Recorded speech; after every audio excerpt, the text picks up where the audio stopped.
Hey, what's up, everybody? This is Charles Sabanson, and welcome you guys to another episode of the Dreamers Pro Show. We cover everything from sports, hot topics, classic debates, entertainment, and we give you guys a fresh perspective on things and how we see them. And today we got a pretty interesting update for you guys here. But before we get into it, please make sure you like the video and sub to the channel. So as you guys know, we were amongst the people that broke the news that Michael Jordan is going to be joining NBC Sports as a special contributor. When that news came out, there was extreme excitement all throughout the sports world. NBA fans were super excited about it. A bunch of people spoke about it. The only people that were not excited about this, of course, were LeBron supporters, because now it means that the more important person is in the room, and now their insecurity is showing, right? So people have talked about this, etc. But then this morning I was doing some research and I came across a pretty interesting update here from Fadeaway World. It's all in various websites as well, but saw it here with the following headline saying Michael Jordan won't do live segments for NBC's coverage of the NBA per reports. And I'm like, okay, this would be a pretty interesting report to get into. But before we even get into what this article said, today's video is brought to you by our sponsor, Prize Picks. Prize Picks is America's #1 daily fantasy sports with over 10 million members. Prize Picks makes it easy to get real money action on the sports and players you love. You pick more or less on at least two for a shot to win up to 100 times your cash. For example, this week on Prize Picks, I'm looking at the upcoming NBA schedule and selecting Stephen Curry for more than 29 points and Kevin Durant for more than 27 points and Anthony Davis for more than 12 rebounds and Luka Doncic for more than 8 assists. If you're like me and you like to play it safe, you'll love Prize Picks' new feature, Flex Plays. It's the safest way to play. You can still cash out even if your lineup isn't perfect. Plus, you can double your money even if one of your picks doesn't hit. On top of this, Prize Picks puts their members first, so all withdrawals are fast, safe, and secure. When my picks hit, I can get my money as quick as in 15 minutes. So download the Prize Picks app today and use code CLNS to get $50 instantly when you play $5. That's code CLNS on Prize Picks to get $50 instantly when you play $5. You don't even need to win to receive the $50 bonus. It's guaranteed. And remember, whenever you support this sponsor, you're supporting this channel.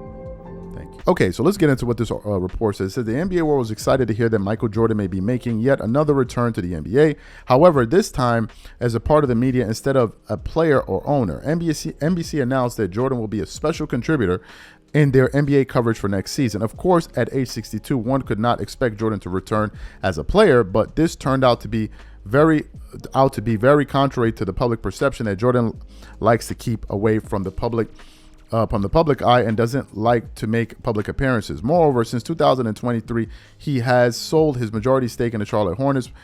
People assume Jordan wanted to take a break from the game. Now, a report has emerged that suggests that Jordan will only do taped segments as a part of his deal with NBC. The deal announcement did not clearly explain Jordan's role with NBC, and the report's author, Alex Sherman, claims there's a reason that the role is still nebulous, I hope I pronounce that properly. But fair reader, I'm here to serve. I'm told the initial plan is for Jordan to appear in tape segments during the season to provide analysis that will air during pre-game shows or halftime shows. How that evolves over time is still to be determined. The deal with Jordan was orchestrated by longtime NBC Sports executive John Miller, who has a decades-long relationship with Jordan. Okay, so whoever wrote this article is a bozo. And I hope you see it. You're a bozo. Because I can see you're taking slight shots at Jordan. Like, I see what you're doing there. This must be another LeBron James website here. Anyway, what are my thoughts about this? First of all, I don't think this is an issue at all. Number one, Jordan is worth $4 billion. Why would somebody worth $4 billion be sitting down in the studio live when he can be doing other things like enjoying his $4 billion? That's number one. Number two, he's pre-recorded. LeBron, almost all of the things that LeBron does is pre-recorded. Number one. Number three, you think Jordan's going to be flying? So no, I don't have any issue with that. The most important thing is this, that we get to hear from Jordan. That's the most important thing. Whether it's live or recorded, it's irrelevant. The fact is we get to hear from him. I don't need him to be there live for me, right? The guy is too important, has too many things to do. He's 62 years old. I'm sure he has better things to do with his time than to sit there in the studio and be doing live shows, right? It doesn't make any sense. The trade-off doesn't make any. I mean, you're worth $4 billion, so I'm 100% sure that whatever he's doing that's helping him to compile these billions, That time that he spent doing that is way more valuable than sitting there in a studio arguing back and forth with players that are less accomplished than him. So to me, I have no issue with it. I don't think it's an issue. I wasn't really expecting him to be live because, Jordan has better things to do. That's number one. Number two, this guy's talking about unscripted as if to say what? Jordan can't answer questions? Like, I'm confused because LeBron can. Like, what are we talking? This is what these guys do. Have you heard LeBron and Michael Jordan speak English? LeBron sounds like he has a hard time. Like, let's stop. They always got to find a way. And I'm sick of it. I'm just sick of it. If Kobe was alive, what you going to say? Kobe Bryant had a like, come on, stop.